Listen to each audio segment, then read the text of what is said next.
do that. One of the biggest mistakes a narcissist makes, maybe the biggest, is assuming that empathy equals weakness.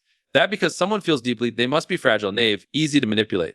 But that assumption couldn't be further from the truth, especially when the person in question is what we call a GE super empatho. Now, let's be clear, super empaths are not your average emotionally sensitive people. They don't just feel things, they read them. They're perceptive in a way that cuts beneath the surface. Where the narcissist thrives in performance, in illusion, the control of optics. Super empaths thrive in insight. They're the kind of people who walk into a room and know who's faking the smile, who's secretly angry, who's hurting under the jokes. Wonder proof. They don't need proof. They feel it, and they're usually right. And this is where the narcissist starts to lose the game before they even know they're playing one. Because when they choose to target a super empath, they're assuming they're the smartest one in the dynamic. But a super empath doesn't operate from a go. They're not trying to win by dominating. They're playing an entirely different game.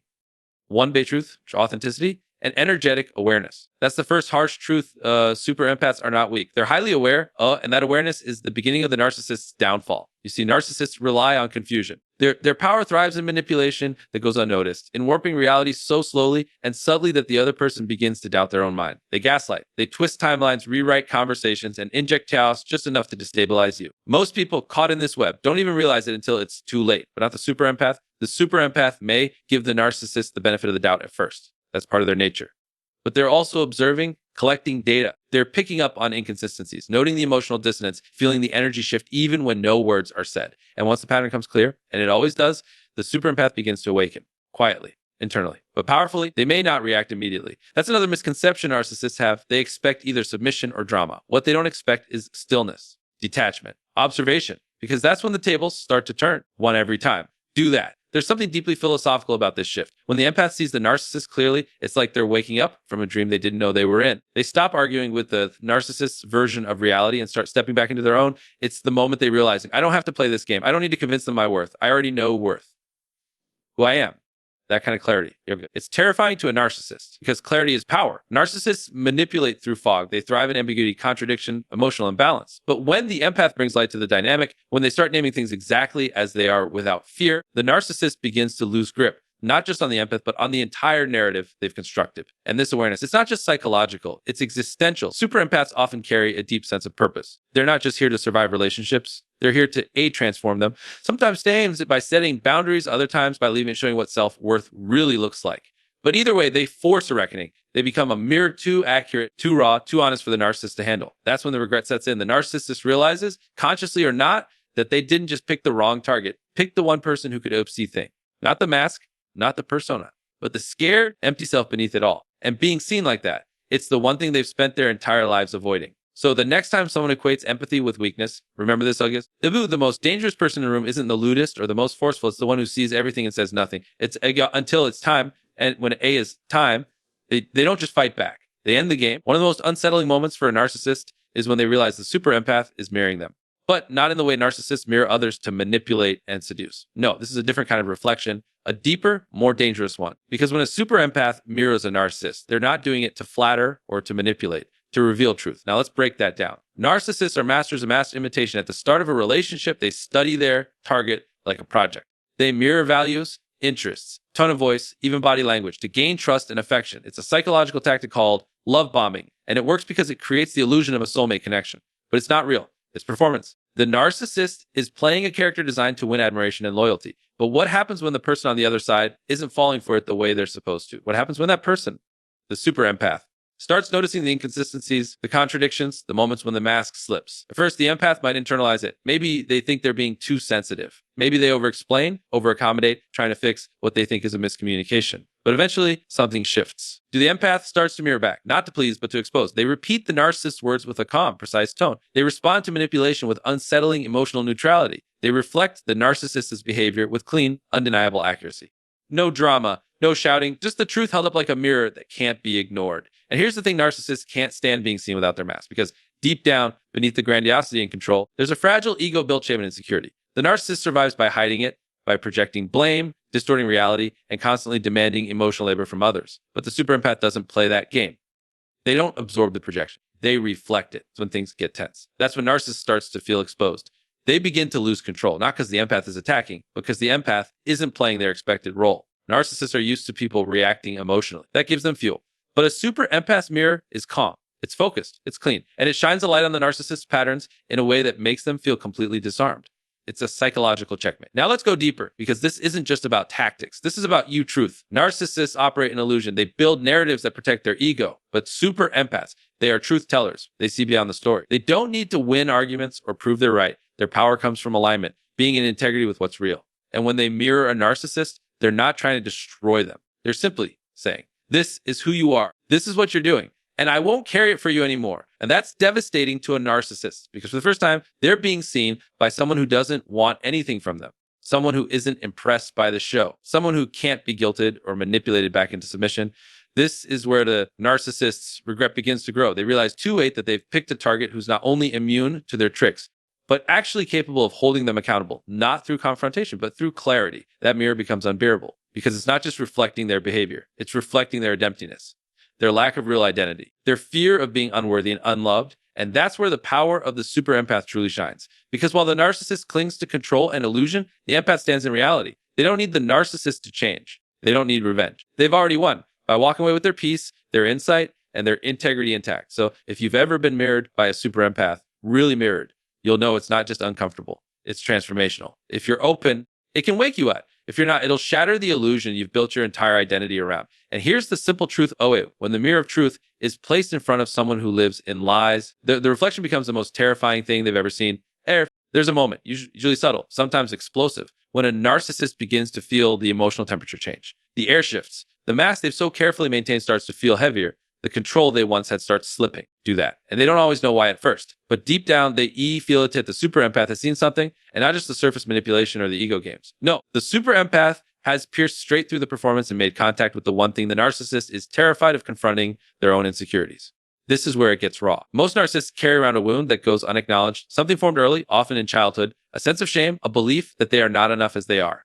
To survive that pain, they build a false self, a curated identity that looks powerful, charming, even superior. But underneath it all is fear, not a fear of failure or rejection. Those are symptoms. It's the fear of being seen as inadequate, useless, unlovable. And no one triggers that fear more profoundly than a super empath, because the super empath doesn't just respond to behavior, they feel what's underneath it. They don't get distracted by the narcissist's confidence or dominance or charisma. They notice the cracks, the inconsistencies, the exaggerated need for validation, the subtle hostility wrapped in charm. And what makes the empath so threatening isn't that they judge it, it's that they understand it. They see the child behind the mask, the fear beneath the control, the emptiness hidden under the grandiosity. And understanding something deeply, that's a form of power narcissists can't compete with. Here's what's really wild: super empaths don't usually set out to trigger the narcissist. It's not a strategy. It's their presence, their depth, their emotional clarity. That kind of energy creates discomfort in anyone hiding from themselves. It's like being around someone with an X-ray lens. You start to feel exposed, undefensible. And a narcissist who relies on external control to regulate their internal chaos,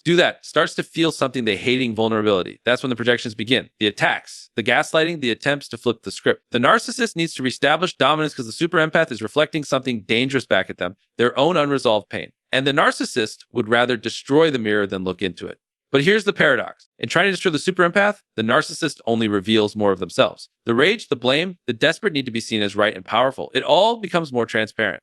And the more the narcissist reacts, the more the empath confirms, that beneath the image is a fractured identity desperately holding itself together with control. What makes this even more psychologically brutal for the narcissist is that they often crave the empath's validation, at least in the beginning, because super empaths offer something rare: genuine connection, unconditional presence, emotional safety. For someone starving for affirmation but afraid of intimacy, that's like offering food to someone who's forgotten how to eat. It draws them in, but it also terrifies them, because real connection requires authenticity. And authenticity threatens the narcissist's entire defense system. So what happens when the super empath pulls back? When they start enforcing boundaries. When they stop engaging with the drama and instead reflect calm truth. That's when the narcissist starts to panic, not always outwardly, but internally the fear becomes primal. They are losing the one person who didn't just feed their ego, but I understood their pain. And worse, this person saw the darkest parts of them and didn't flinch. That's a level of exposure most narcissists are not psychologically equipped to handle. And this is where the regret begins to crystallize. The narcissist realizes they've driven away the one person who had the capacity to love them, not the mask, but the real, wounded, hidden self they spend so much energy denying. But by the time they realize it, it's usually too late, because the super empath doesn't just wake up. They walk away. And when they do, they take their insight, their clarity, and their compassion with them. What's left behind is the echo of that mirror: silent, sharp, unforgettable. So here's the truth: that idiot, when someone sees you completely and chooses truth over illusion, you either evolve or you lose them. And when you lose a super empath, you don't just lose a person. You lose the last honest mirror you may ever face. There's this idea that empaths, especially super empaths, will tolerate anything, that their compassion is a bottomless well, that they'll forgive endlessly, absorb the pain, make excuses for toxic behavior, and just keep showing up. And in the early stages of a dynamic with a narcissist, that can seem true. The narcissist pushes boundaries, and the empath gives the benefit of the doubt. The narcissist withdraws affection or uses subtle manipulation, and the empath responds with more understanding, more effort, more heart. But what the narcissist doesn't realize until it's far too late is that super empaths, you have limits. And when those limits are reached, the shift is seismic. This is one of the harshest truths for a narcissist to face the abuse the super empath fights back. Not with rage or revenge, but with the clarity. And in a battle between manipulation and clarity, the narcissist always loses. Here's how it plays out. At first, the empath wonders stale. They often see the narcissist's wounds even before the narcissist does. They recognize the pain underneath the arrogance, the sadness beneath the cruelty. And so they stick around. They believe in redemption. They give second, third, sometimes 10th chances. Not out of weakness, but out of hope. But while the empath is trying to build connection, the narcissist is working to dominate the dynamic. They misinterpret empathy as emotional dependence. They confuse love with submission, and they push hard. The gaslighting intensifies. The emotional withdrawals become routine. There are silent treatments, guilt trips, character assassinations disguised as jokes. And still, the super empath stays until they don't, because there's a moment, and it looks different. Everything clicks inside them. It might be a final lie, a moment of cruelty aimed at the empath's core, or even the slow erosion of their own identity that they suddenly see clearly. Whatever it is, it causes an internal snap. The heart that was open begins to close, not out of bitterness, but out of wisdom. And the person who once gave everything starts giving you nothing. Now, this isn't the kind of revenge the narcissist expects. They're used to emotional explosions, hairful breakdowns, desperate attempts to be understood. That chaos feeds them. It gives them power. But what the super empath does is something else entirely. They go silent. They go not passive. Aware. They stop explaining. They stop reacting. They stop needing the narcissist to understand. And in doing that, they reclaim their energy, their focus, their power. That is the moment the narcissist loses control, because a narcissist's entire strategy is based on emotional dependency. They need the other person to be hooked, to chase, to question themselves. But when the super empath stops engaging, when they see the pattern for what it is and choose not to play anymore, the narcissist is left shouting to avoid the irony. The empath's detachment is often more painful to the narcissist than any confrontation could ever be. Narcissists understand drama. They thrive in conflict. But silence, indifference, that's foreign. And terrifying, because now the narrative they've built, the one where they're in control, where they're superior, where the empath needs them, starts to unravel. And the more they scramble to reassert control, the more exposed they become. This phase, the awakened empath phase, is where the narcissist begins to feel the full weight of their mistake. Because the super empath doesn't just leave emotionally, they restructure themselves. They integrate the pain, they study the pattern, they rise from the ashes with a level of self-awareness and strength that makes them immune to the same game ever again. And let's be honest, that kind of growth, it's intimidating. The narcissist, who's been running from their inner wounds their entire life, now has to watch someone face theirs and come out stronger. That contrast is unbearable because it reveals what the narcissist could never achieve: authentic evolution. So no, super empaths don't tolerate everything. They don't break, they transform. And when they fight back, it isn't with vengeance. It's with boundaries, with silence, with walking away and never looking back. And that is a battle the narcissist can never win. Here's the final truth to sit with good. When a super empath wakes up, do that. They don't just protect themselves. They become the storm the narcissist never saw coming. One of the most painful and paradoxically powerful moments in the narcissist super empath dynamic comes when the narcissist finally realizes what they've lost, not just emotionally, but existentially. Because here's the truth most narcissists can't face. They never appreciated the empath's worth until they could no longer reach it. Oh, and that realization. It hits different.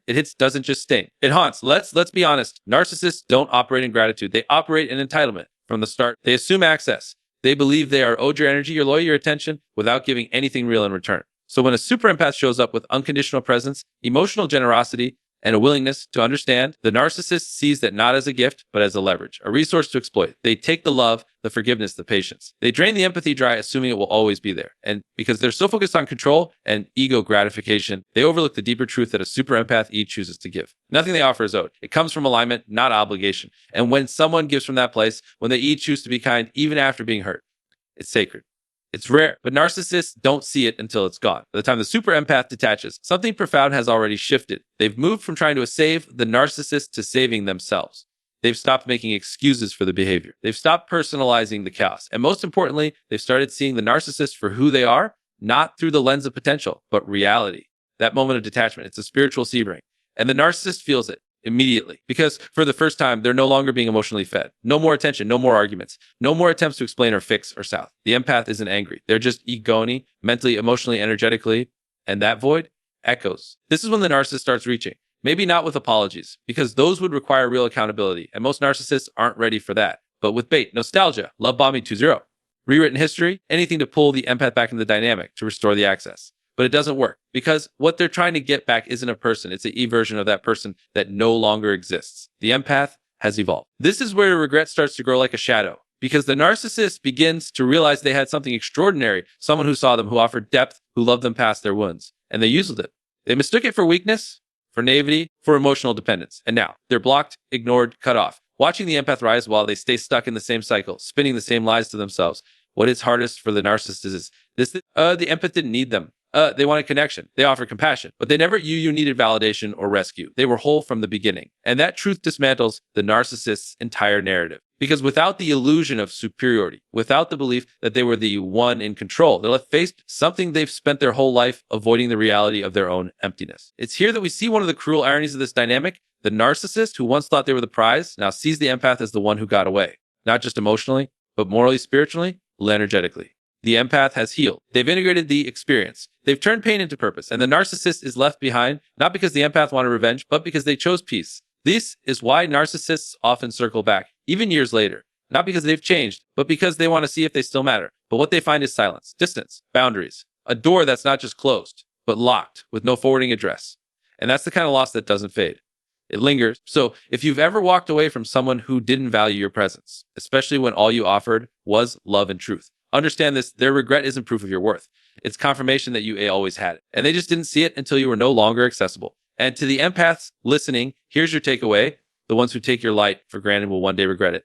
But by then, you'll have realized you were the sun the whole time. There's a moment long after the chaos has ended when the narcissist finally realizes the battle wasn't about power. It wasn't about control. It wasn't even about winning. It was about identity, about truth. And in that moment, they see the one thing they never expected. The super empath didn't just survive the storm. They became stronger because of it. That's what really stings. See, narcissists thrive on cycles: manipulation, withdrawal, love, bombing, devaluation. It's a predictable dance. They count on the fact that most people will stay locked in the loop, chasing closure or trying to decode the cruelty. But super empaths don't stay stuck.